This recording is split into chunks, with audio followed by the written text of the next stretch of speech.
আমাদের জাতীয় শহীদ মিনারে আমরা উপস্থিত হয়েছি। আমাদের গতকালকে পুরো বাংলাদেশে যে জাগরণ সৃষ্টি হয়েছিল,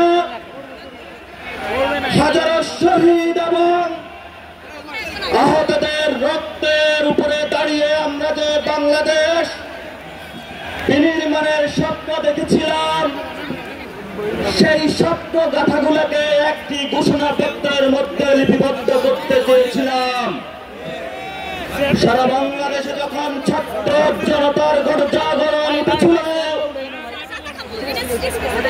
বর্তমান সরকার ছাত্র জনতার সেই দাবির মুখে গতকালের রাত্রে বাংলাদেশের সকল দল পক্ষকে নিয়ে একটি ঘোষণাপত্র বাংলাদেশকে উপহার দেওয়ার জন্য প্রেস রিলিজ দিয়েছেন। এটা আমাদের অর্জন। সাথে সাথে আমরা বলে দিতে চাই, এই যারা শহীদ হয়েছেন, আহত হয়েছেন, 90 যারা শহীদ হয়েছেন, আহত হয়েছেন, যারা 71-এ শহীদ হয়েছেন, আহত হয়েছেন, তাদের প্রত্যেকটি রক্তের কোনায় লেখা আছে যে প্রতিশ্রুতিগুলো আগামীতে যে প্রক্লেমেশনটা আমাদের জাতির সামনে আসবে, সেখানে সেগুলো স্পষ্ট করে লেখা থাকতে হবে। যদি আমরা আমাদের ন্যায্যতার ভিত্তি, আমাদের রক্তের কথাগুলো, আমাদের ভাইয়ের চোখ হারানোর কথাগুলো, আমাদের ভাইয়ের হাত হারানোর কথাগুলো, যারা অঙ্গহানি হয়েছেন, সেই কথাগুলা যদি আমরা অক্ষরে অক্ষরে যেই প্রক্লেমেশন আমাদের সামনে আসবে, আমরা যদি লিখিতভাবে সেগুলো জাতির সামনে না পাই, এই 24-এর গণঅভ্যুত্থানের বাগের বাচ্চা এবং বাগিনীরা সেই প্রক্লেমেশন মেনে নেবে না। আমরা এই শহীদ মিনার থেকে ঘোষণা করছি, আমাদের এই প্রক্লেমেশনের মধ্যে বাংলাদেশের যে গত 53 বছরে যে প্রতিষ্ঠানগুলো ভেঙে পড়েছে, সেগুলোর সংস্কারের ইঙ্গিত থাকতে হবে। আমরা আরো ঘোষণা করছি, বাংলাদেশ স্বাধীন হয়েছে 24-এ নতুন করে। আমরা আর কোন নতজান পররাষ্ট্রনীতি বাংলাদেশের পক্ষ থেকে দেখতে চাই না। আমরা বাংলাদেশকে পৃথিবীর মঞ্চে নতুন এক বাংলাদেশ দেখতে চাই। এই বাংলাদেশের মধ্যে কোন রাষ্ট্রের চোখ রাঙানি চলবে না। এই বাংলাদেশের মধ্যে কোন শহীদ, কোন আহতের প্রতি চোখ রাঙানো চলবে না। আমরা এমন একটি বাংলাদেশ দেখতে চাই, এই বাংলাদেশে টেন্ডারবাজি, চাঁদাবাজি চলবে না।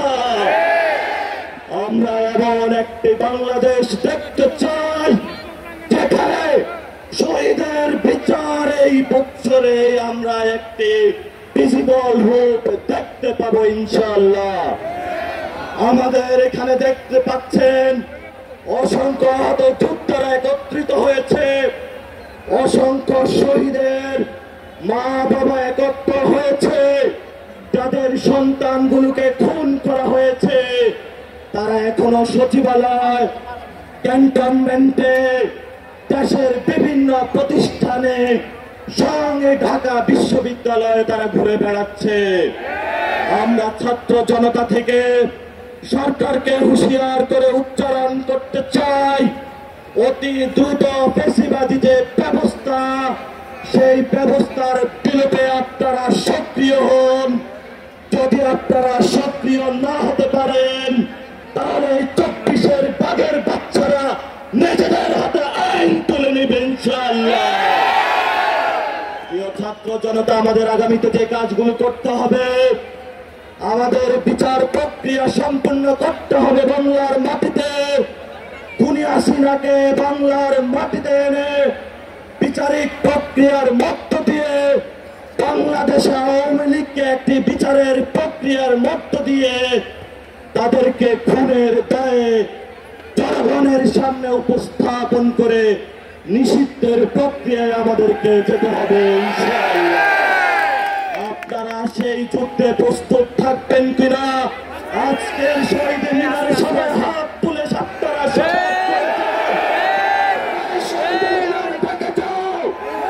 এই বাগের বাচ্চারা বাংলাদেশে কোন খুনি হাসিনার বিচার করা পর্যন্ত মাঠ ছাড়বে না।